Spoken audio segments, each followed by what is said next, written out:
would tell the youth out there is that drugs are everywhere. They have become so rampant as buying a loaf of bread from a store. They sell it almost everywhere. And you have people you're supposed to avoid. I'm from the Northwest region, precisely from Menda Kweba, Menda 1. Okay. Is that where you were born or that's where you live? That's where I was born and that's where I live.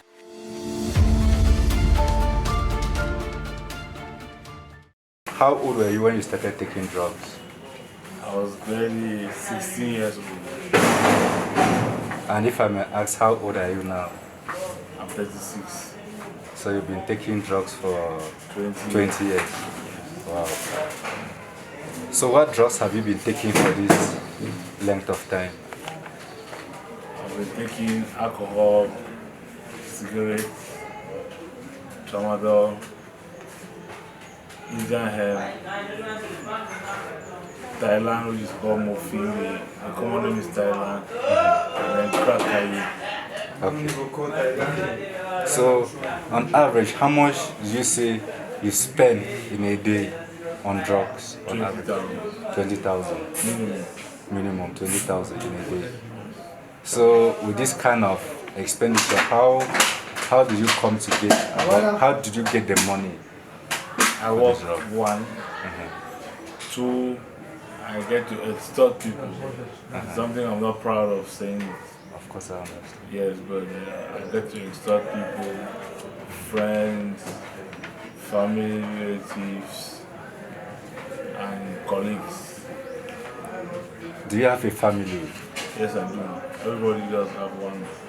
Okay, I mean like you have your wife and kids. No, I don't. Okay. So how can you say... But I have a child. Okay. So how can you say drugs have affected your life in general? It has affected my life negatively. Yes. In the sense that I've lost trust from the family, from friends, from colleagues, and other acquaintances. And then it has also affected my health because I'm not flexible like I used to be. And I'm not as healthy as I used to be. Because before I came here, I couldn't cough. But I stopped taking drugs. All of that's gone away. So now I'm okay. But if I continue in the long run, it's going to destroy me. Okay, is this the first time you've tried quitting drugs or you have tried some other times? I've tried so many times. First on my own, and then second in the rehabilitation center. I've been here in this particular rehabilitation center twice. Okay. And I've visited another one, the very first one, which was in Yaoundé. I'll call the name Jamo. Dr. Jamo, yes, I know Dr. Jamo. I spent 2 weeks there. I came here. I spent 1 month. Went back, came back. Spent 3 months. Went back, came back.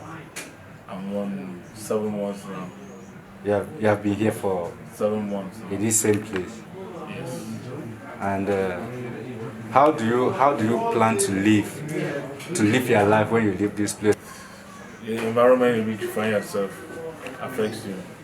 It can push you to go out to drugs because you meet the same old faces you have been meeting, you have been smoking with.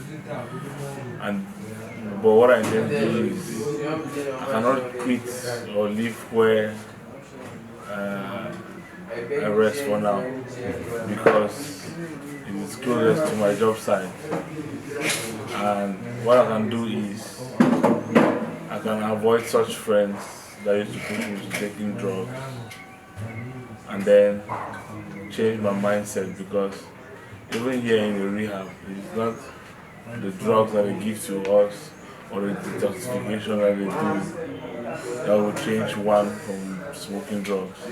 Because like I told you, I've been here twice, so I know what I'm talking about. So if you have a positive mindset that you're ready to stop taking drugs, then you will stop taking drugs.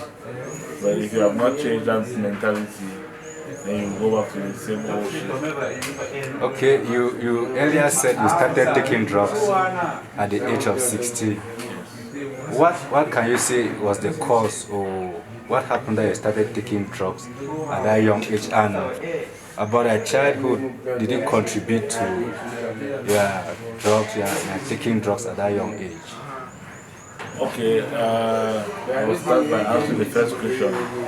Actually, I started taking drugs because of peer pressure. I had friends who were smoking in hiding, but they don't know how or what to tell me. But I caught them someday taking a drug, and they asked me if I knew what it was. I didn't, so out of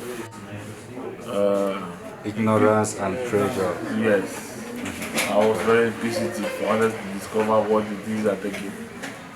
I started taking drugs. That's how I got into drugs today. But my childhood, my childhood didn't affect me at all. Because I grew up in a very good Christian family. It was when I went to secondary school that I got astray a little bit. But I can tell you that as of now, as we speak, everything is good. Okay, what I would tell the youth out there is that drugs are everywhere. They have become so rampant as buying a loaf of bread from a store. They sell it almost everywhere. And you have people you're supposed to avoid the bad friends.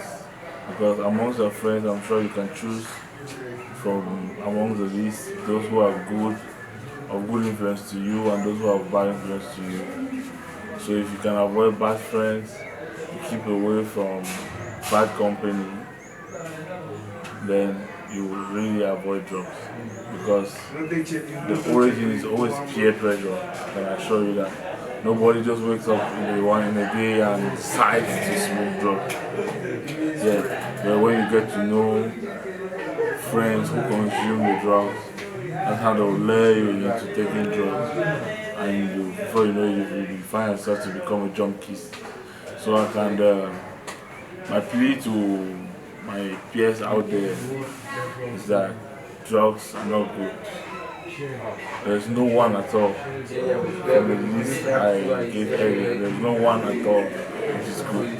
You should avoid drugs totally and completely, and believe in me, you live well-to-do and healthy life. Thank you so much. Thank you for your time, brother. Thank you.